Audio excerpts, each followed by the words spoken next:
Hello, it is Ryan, and I was on a flight the other day playing one of my favorite social spin slot games on ChumbaCasino.com. I looked over at the person sitting next to me, and you know what they were doing?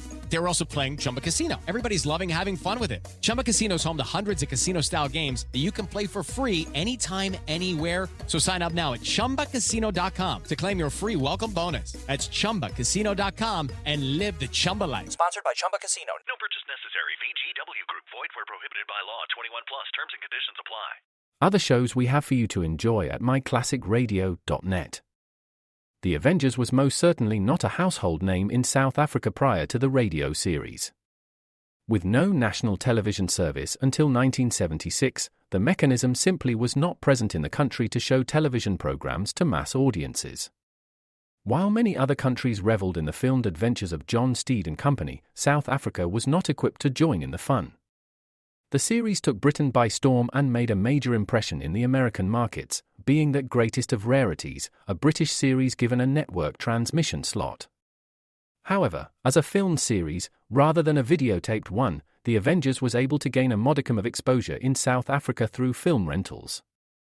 Come and listen at myclassicradio.net.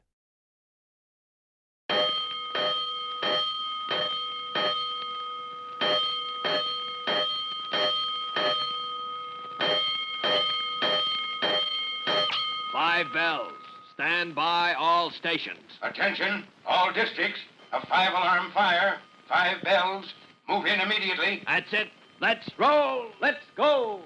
Firefighters.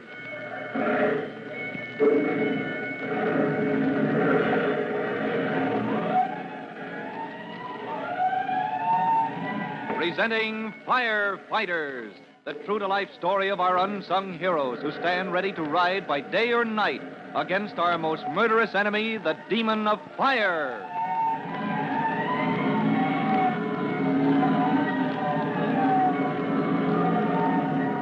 In just a minute, we'll take you to the scene of the fire at the waterfront.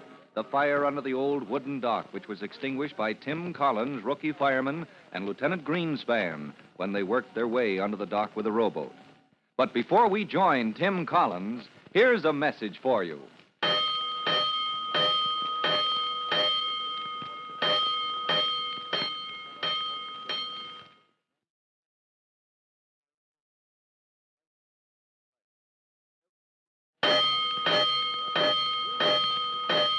Let's go, firefighters. Let's go to the dock of the Tennacombe Towboat Company, where Chief Cody is examining the scene of the recently extinguished fire.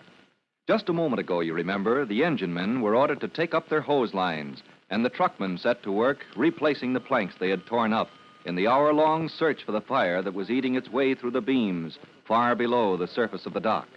But Chief Cody could find no clue to the origin of the mysterious fire until Tim Collins touched his arm and then said, Chief Cody, look over there. Where? Out there? Great blistering blazes. There come the tugboats that tie up at this dock. Tennacombe, the owner, has been in my hair all afternoon. Well, Collins, what about them? I didn't mean the boats, sir. I mean there, on the planks at the edge of the dock. A pile of ashes. Yes, sir, and there, and over there. Somebody's been dumping ashes on this dock. Ashes by the bucketful. Collins, have you ever been aboard one of those tugs? Me? No, sir. Well, I have. They don't have galleys for cooking like larger boats, but there's a little coal stove for coffee and snacks. Well, then they've been dumping the ashes overside, but why not into the water? Why here, on the dock? Because some people don't seem to have the judgment to empty a bucket of hot ashes in safety, even if it had directions printed all over it. Huh. Well, somebody ought to hear about this, Chief Cody. Somebody will. Collins, get me Tennacombe. Who, sir? Tennacombe.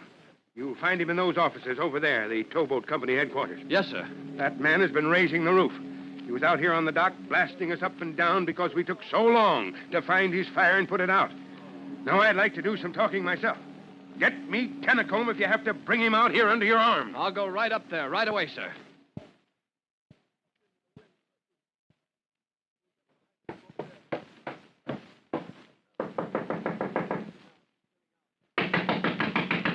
Come in, don't knock my door down. I'm looking for a Mr. Tennacombe. Fireman. Or fireman. Now, what is it? Are you Mr. Tennacombe? Of course I am. Who else would I be? And those are my tugboats out there. I saw them. Mr. Tennacombe... Look, here. Look out this window. Well, Yes, that's quite a view. Quite a view. You know what that view is costing me? Do you realize that because my tugs are unable to tie up at my dock on schedule, I'll be charged for overtime? But, Mr. Tennacombe... Overtime for every man in every crew on every one of my 4 tugboats. There goes my money. Because my boats can't dock on time because you so-called firemen, because you're incompetent. Because you can't find a fire in my dock. And if you could find it, you wouldn't know how to put it out in time to do it. But we did find your fire, and it's out. Well, this isn't the end of it, I can assure you. You'll hear from Eustace Tennacombe. If it's the last thing I do, what'd you say? The fire is out. Oh. But my dock. You ruined my dock. You ripped up 100 yards of plank. Yes, sure, tracing the fire. But we put it back. And your boats, look for yourself. What, they're tying up the dock. Hey, where's my watch? Say, and on time. Yes. Now, if you're satisfied, Mr. Tennacombe... Satisfied? No, I'm not satisfied.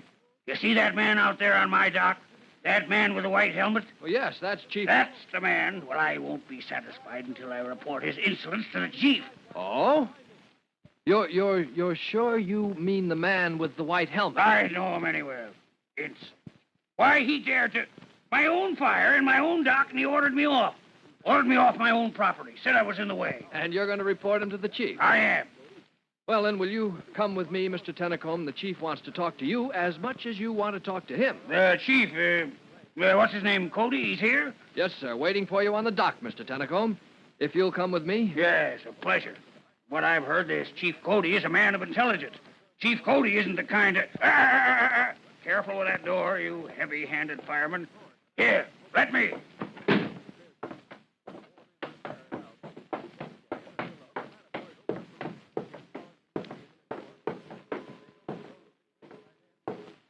All right, boys, that's all. Get back to your stations, report in service. There's that fellow with the white helmet. When he hears what Chief Cody has to say. Where is the chief? They're all leaving. Chief Cody, here's Mr. Tennacombe. Well, Mr. Tennacombe, I've been waiting for you. I got nothing to say to you, my man, not a word. What I have to say, I intend to say to... Are you Chief Cody? I am. Why, You have something to say before I start talking? I don't know what to say. And that's never happened before. A while ago, you had plenty to say about incompetence. Well, after all... Mr. Tennacombe, we spent almost an hour tracing that fire. All we had to follow was a faint trail of smoke. We followed it under the surface of these planks. We even followed it beneath your dock, with 2 men in a boat. Down there with the fumes of oil so thick, my men were almost knocked out. Well, but after all, an hour... Well, I suppose you know more about things than I do. Admitted, we took almost an hour to locate that fire. And then... Collins. Yes, sir. Collins, you were down under the dock with the fog nozzle and the hose line. After you hit that fire, how long did it take? With that fog, sir? Oh, once we opened the nozzle, the fire was smothered in less than 5 minutes. There you are, Mr. Tennacombe. Now, this was the toughest kind of fire to deal with. The kind we have to hunt down before we can extinguish it. Well, possibly I owe you an apology, Chief Cody. I suppose you did your part. Yes, and how about you? Well, I've apologized, haven't I? What more do you want? A little cooperation to prevent another tough fire like this one. Come over here, Mr. Tennacombe. All right, now, look there. And there. Ashes. Not very tidy, And look here. You see that gap between the planks? Uh-huh.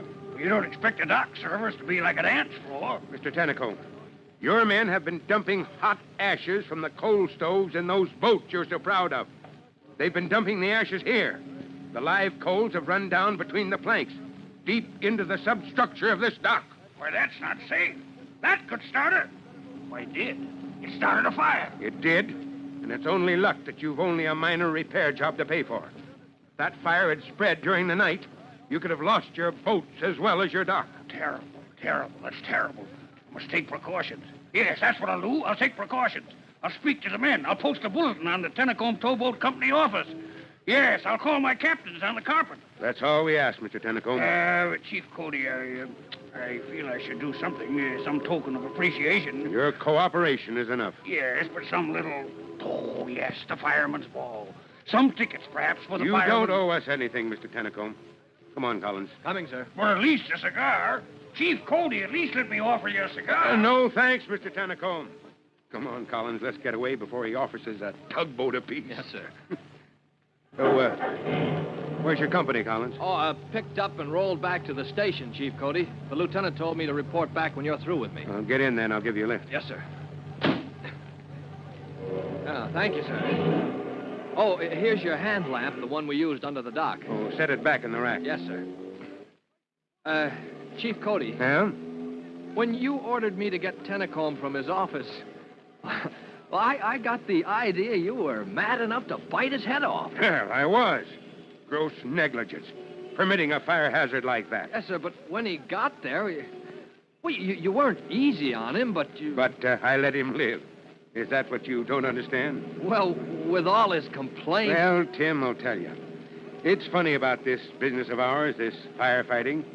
You have to, well, take things as they come and just hope enough people cooperate, enough of them take precautions to head off a few fires. You think Tennacombe will play ball with the department now? He will. Yes, the department has plans for Mr. Tennacombe. Plans? I hadn't heard about that. No, because it just came to me. But I've got plans for Mr. Tennacombe and his tugboats. And you're going to help me put them across.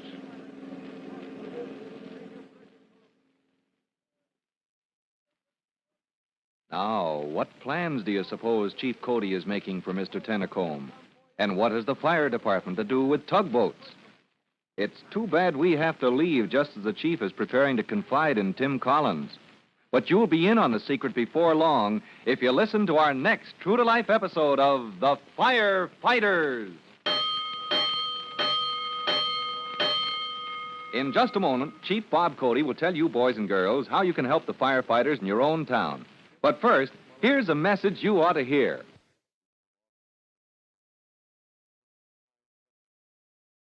And now, Chief Bob Cody with a special assignment for the Firefighters Brigade.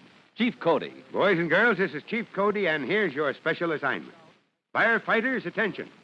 Each of you is to inspect your neighborhood to see how people dispose of rubbish.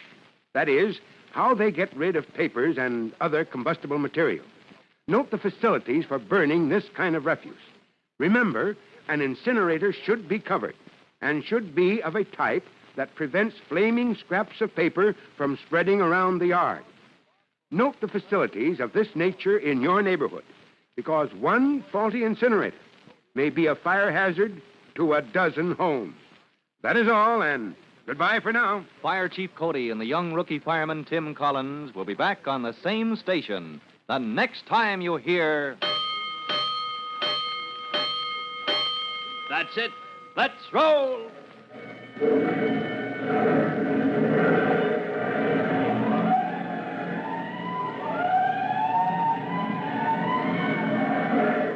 Let's go, Firefighters!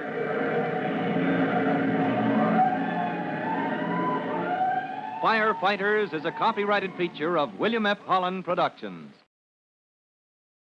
How to have fun anytime, anywhere. Step 1. Go to ChumbaCasino.com. ChumbaCasino.com. Got it. Step 2. Collect your welcome bonus. Come to Papa welcome bonus. Step 3. Play hundreds of casino-style games for free. That's a lot of games. All for free? Step 4. Unleash your excitement. Woohoo! Chumba Casino has been delivering thrills for over a decade. So claim your free welcome bonus now and live the Chumba life. Visit ChumbaCasino.com. No purchase necessary. VGW Group. Void where prohibited by law. 21 plus. Terms and conditions apply. Entertainment Radio would like you to listen to the classic radio shows of The New Adventures of Sherlock Holmes. Was a highly popular old-time radio show broadcast in the United States, featuring Basil Rathbone and Nigel Bruce from October 1939 to July 1947. The scripts were penned by Edith Miser, Dennis Green, and Anthony Boucher. Basil Rathbone and Nigel Bruce teamed up for 220 episodes, portraying Sherlock Holmes and Dr. Watson, respectively. To listen to the shows, visit My Classic Radio at www.myclassicradio.net.